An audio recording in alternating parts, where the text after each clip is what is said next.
The second deputation is from Shanti Sunshine Keel, who's speaking in favour of item 11.3, notice of motion, wildlife deaths by vehicle strike. Shanti, would you like to come to the table, Shanti, and switch on the microphone? Welcome. Can you hear me all right? Do I need to move it forward or? No, that's fine. Is it? The red light's on. Okay, yeah, the red light's on. Okay. Hello, I'm a California native, dual citizen of Australia in this area since 2004, and deeply care for all life wherever I may be. I'm here not just in support of Councillor Dicker's motion for virtual wildlife fencing, but to say that due to its demonstrated inconsistency for success in stopping deaths, virtual fencing does not go far enough to support those that we have a duty of care to keep alive. Those who day in and day out provide the environmental services that keep life going, keep us alive, and therefore should be of utmost importance, not last on your budget list or left out altogether. It seems to be plainly accepted that wildlife tunnels and bridges are too expensive, yet are being done successfully all over the world and shown they get huge reductions in collisions. In some cases, 85 to 99% reductions. You can't say the same for virtual fencing, which only halves the kills and only works at night. Animals get killed 24/7 on roads, so this is not a solid solution, though it's obviously better than doing nothing at all until proper passes are built. Case study, in the Everglades, Florida, a wetland that used to be notorious for high-speed collisions with wildlife, whereas today dozens of underpasses and fencing help wildlife navigate the road. A camera trapping exercise found panthers, black bears, skunks, deer, bats, birds, and even fish use the crossings, and hope is growing. The state's wildlife bridge network could be extended north to connect potential habitats for the Florida panther. Ecologists said fencing is critical along Alligator Alley. It's a 10-foot-high chain-link fence with 3-strand barbed wire on top. That's to keep the wildlife off the roadway and on the crossing. Animals have habitat at the Boulders Beach wetlands and need to cross. There's already an overgrown culvert they could potentially use as an underground pass, but fencing is needed to ensure it is used instead of the dangerous road. I'm here to ask what you're spending your money on.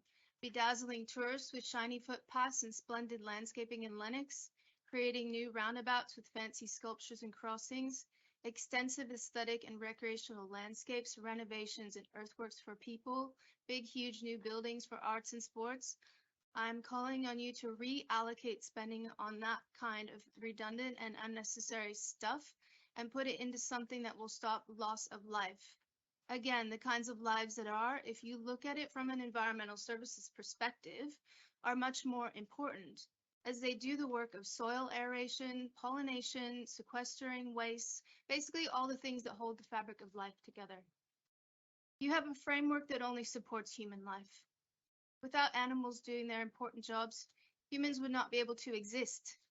So don't you think it's a little short-sighted to have zero budget allocated to the needs of these intrinsically important species rather than every single item dedicated to people who basically just pollute, use up water, and in turn create waste to be dealt with?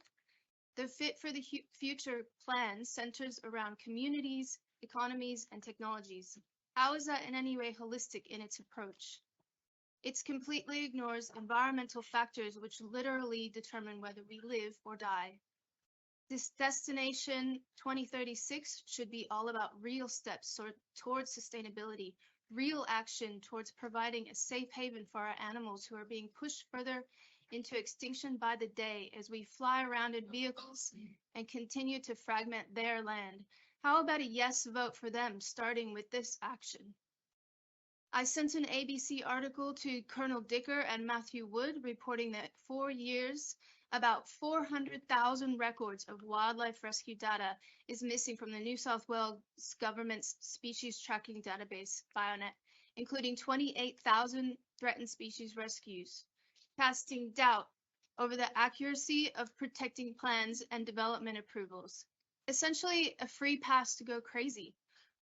In some LGAs, data hasn't been entered since mid-2019, and that's just rescues, not the millions of deaths every day and night by rushing, thoughtless people. I'd like to bring your attention that there are now only 4% of wildlife left on this planet. The rest is our domesticated animals. Australia is the worst for land clearing in all developed countries. Number 1 for destruction. So for Colonel Ramsey's motion, as an aside, to make conservation optional. I would ask you to bring your remarks to a okay, close, okay. please. Your time has expired. Thank you. I can't make my recommendations. I just have few recommendations. Okay. And the extension's been seconded, has it? By Councillor Dicker. All those in favour? 2, 3. I'll declare that lost. I'm sorry, your time has expired.